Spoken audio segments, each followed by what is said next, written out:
are talking to Debbie and Jennifer. Do we have them? I hear someone.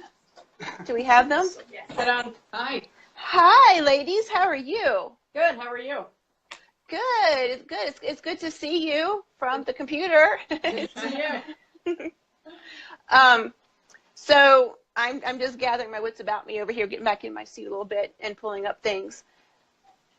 It was so wonderful to meet you both and Eli in Utah, and he is so stinking cute. and you guys have had a few things going on since I saw you in Utah with him. And but let's start from the beginning. Can you talk about when you first learned about congenital diaphragmatic hernia, how you prepared, and your journey? So we found out actually in utero at 18 weeks. We had gone in just for a normal anatomy scan, and our sonographer said everything looked good, but she thought maybe his stomach was on the wrong side of his body. Not to worry. They sent us for evaluation. They had a maternal fetal practice. We went to that practice, and thought maybe we had a heart defect, and then came back and said, nope, actually, it looks like he has a diaphragmatic hernia. And we said, thank God, because we thought a hernia sounded a lot more benign and a lot better than a heart defect. And he looked at us and said, I'm really sorry, but it's just not that kind of hernia. And the conversation then quickly changed from him talking to Eli on the screen, treating him as a baby, to a very clinical setting, and started talking about, did we really want to continue with this pregnancy? Because this was not a good outlook, it's not a good outcome, and this is a very, very serious birth defect. So that was the first time we heard CDH. We left that doctor's appointment, started Googling, which is very dangerous. However, that is when we found cherubs, and I think over the course of the next, I don't know, couple of months, I probably read over 1,000 stories of families, both surviving and non-surviving, trying to get a concept of what was happening. We started researching top centers for CDH outcomes, what we were going to do, where we were going to take Eli if they didn't give us a lot of hope here. Luckily, we did find hope here with a different maternal fetal practice affiliated with Children's in Denver, and we moved all of our care to them. They managed it. We had lots of appointments with them. Jen underwent a lot of tests, MRIs, ultrasounds, echoes, and then Eli made his appearance just about a year ago, April 27th of last year. He came in via C-section. They had told us he probably wouldn't cry. As soon as they pulled him out, he let out a huge cry, and they passed him off to a team of about 20 people that were waiting. I followed him and stood to the back of the room, kind of helplessly watching as they intubated him, got all of his lines in. Jen was still recovering from the C-section. Our surgeon was running back and forth, showing her pictures. And took about 2.5 hours to stabilize him. This was the first picture we had of him in that stabilization room. After that, they took him to the NICU, and he didn't really behave the way they wanted him to. That first night, he was, heart rate was up over 220. Temperatures were up. They thought he either had fluid or air. They couldn't tell which one it was. He required 2 emergency chest tubes. Pretty scary. They did finally get him stabilized that night. On day 4, he had his surgery. They went in. His defect was bigger than they thought. So they ended up, he had his entire stomach, his spleen, his colon, all of his small bowel loops in his chest. His left lung was impacted.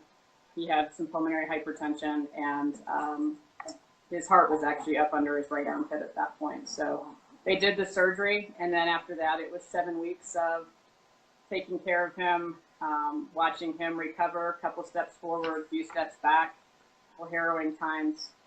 But they took great care of him, great care of us. And after 7 weeks of us moving into the NICU and never leaving, Jen and I always liked each other, but we ended up sharing a twin-size pullout for 7 weeks, which was testament to, I think, our relationship and our family. Luckily, I had the foresight to take a memory foam mattress topper with us. I had read online that definitely helps relationships survive the twin pullouts. But after 7 weeks, we were able to bring him home on round-the-clock oxygen and some medications. He did get to move to nighttime oxygen several months back. We tried to get him off of that. He failed his overnight study, so we're going to try again here probably in the next month, see how he does. And, we've got a few things that we deal with, but overall, he's doing great. He's very busy. He looks amazing. And look at all that hair. I know. That's a lot of hair. Yes. He'd had. Did you see his wings we put on just for you? Oh, look at that. Oh. That melts my heart. Look at him. He is so sweet. Oh, wow. You guys, he is such a doll. He is a doll baby. He is, wow. He's so cute. He looks really, really good. Really good. Now, you said something earlier that you were told not to Google CDH, and you're not the first family who has said that today, and that drives me nuts. I'll admit that drives me nuts because an informed family is better than a family who is blindsided completely when they walk into a NICU. It's a bit of a war zone in there, and to not know what to expect, to see, and to deal with, and to be prepared, even though doctors often tell families that because they don't want to be terrified by all the things about CDH that they may see. And there are some very scary things about CDH because it's a monster. So that's understandable. But I know that for a family to find any support, especially those who are in remote areas, not to Google and have anyone or any information at all. Well, I relate to that because, there was no internet when my son was born. So Mandy was on here earlier, her and Wilder, and you mentioned a little bit about you guys that the kids were roomies, and how much of a difference does it make to you to have other families who know what you're going through, to have a support system of people who you don't have to explain what CDH is to? Huge. I mean, you want to? Yeah, I mean, it was amazing, to have other people and to be able to connect with other people in the NICU that were, unfortunately going through the same things that we were. But just to have that support system, to have somebody to talk to, was amazing. We tried really hard to connect with people. So I was begging our nurses. I had the Cherubs book out on the desk. Our NICU room was big and we could live in there. So we were lucky for that, and we had a desk, and I had the Cherubs book that came in the tote bag on there, and I kept talking to the nurses and doctors and asking if there were other CDH families, But because of HIPAA laws, they can't tell you. Right. Put the Cherubs, the thing on the outside of our door. I put the Cherub certificate on the outside of Eli's door so people walking by could see that's what he had. Wore the shirts almost every day, and gave that book and a card with my phone number to the nurse, who then took it to Mandy, and then she texted me that day, and that's how we connected. That is a wonderful idea. I hope everyone took note of that. Tracy, we got to write that one down. That's I love the idea of the certificate on the door to help find other families. And that's amazing. And it was very generous of you to send your book over there too. But knowing you too, and knowing how you do so much supportive gestures for the other families, that does not surprise me one bit that you would do that. Is there anything that you didn't know that you wish you knew and had been prepared for? Anything that we missed that we could tell families? The information that we got off of Cherubs and that I did, and the Googling thing, I encourage everybody to Google it, just to Google and find sources that have reliable information, because there's a lot of other things that are not very reliable. The information that we got from Cherubs was really good. I think it helped me prepare a lot reading other people's stories and experiences, but I don't think you can ever fully prepare. I think just to be able to expect the unexpected and to know that no matter how scary one day is, the next day could be great. And you just, like Mandy said earlier too, you really have to act in the good days, because things will be going along perfectly well, and just because you take a dip doesn't mean that you're coming off course. It's a slow and steady process. Yeah. That's a really good point. Kelly. Go ahead. No, you can talk about it. I'm trying to like corral this kid from going through your desk. Yeah. The other thing too, I think, is when you are researching to understand what's available at the different hospitals and medical centers. We were very lucky. They extubated Eli very early after his surgery, and he did great for about 3 hours or so, and then he really, really started struggling. And they tried a couple different modes of ventilation on him. None of it really worked. And so the talk was to have to re-intubate him. And instead of doing that, they tried a new technology that's not available everywhere. I know it's, I think, bigger in Europe maybe, but he was able to take advantage of that novel technology. And so there are some differences between medical centers, and there's a lot of great medical centers, but there are different protocols and different things that I think really make a huge impact on how these kids do. For Eli, that was a big lifesaver. Absolutely. There's a huge difference between medical care in Europe and here. Huge difference in things that are available in Europe and what's available in the U.S. What can't get through FDA funding or through FDA approval. That's part of my job, to go over there and try to get things over here for our kids. But you're right, definitely, about the centers being different, but hopefully a standard of care will help it so that families who are not close to one of those centers that has one of those procedures or one of those techniques that can be helped. Wow, he really does look amazing. Thank you. Yeah, he agrees. Now, you have an older child. How did you juggle that? Can you give parents any information on how to deal with, especially a sibling who is not old enough to understand what is going on at the time that their cherub is born? That was a really big struggle for us. We're a little overprotective and intense as parents, I think. We need to kind of work on that. And our, at the time, 2-year-old had never even ridden in the car with somebody other than one of us. He had never spent the night anywhere. We live in Denver. All of our family is in the southeast, so we're out here on our own. He had just never really had that exposure. And when Eli came, Zachary was really kind of put into a little bit of a tailspin. We were lucky. Their godmother flew out for the first week, and then my mom came out for 5 weeks. We did try to balance time. Our hope was that we could come and see Zachary, but we felt like we were really needed at the hospital with Eli because things were kind of minute to minute sometimes, and we didn't know what was happening. So we tried to make sure he had the best care. We brought him to the hospital whenever we could.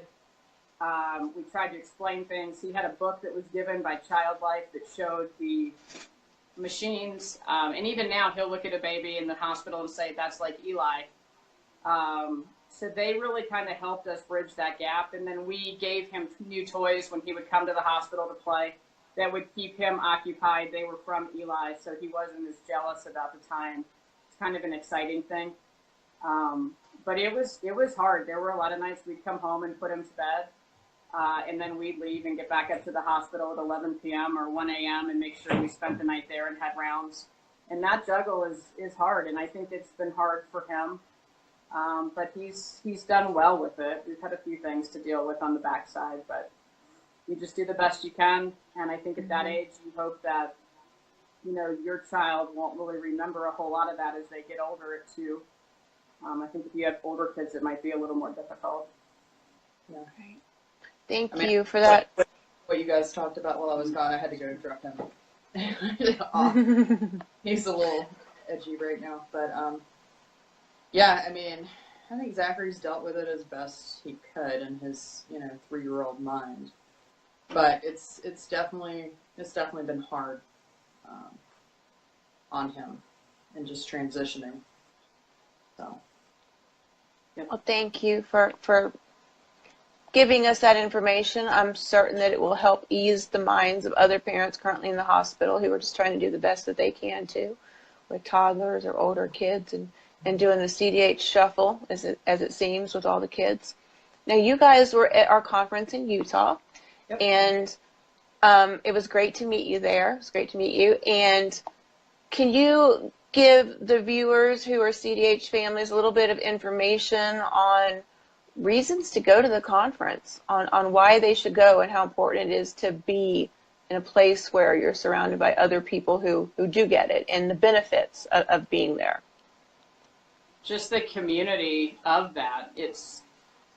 They were talking about it when we were in Utah, and we were just out of the NICU. I think we came home on June 12th, and that conference was the end of July. So we brought Eli 8.5-hour car ride on oxygen, panicking on his outlet monitor, leaning back over the seat.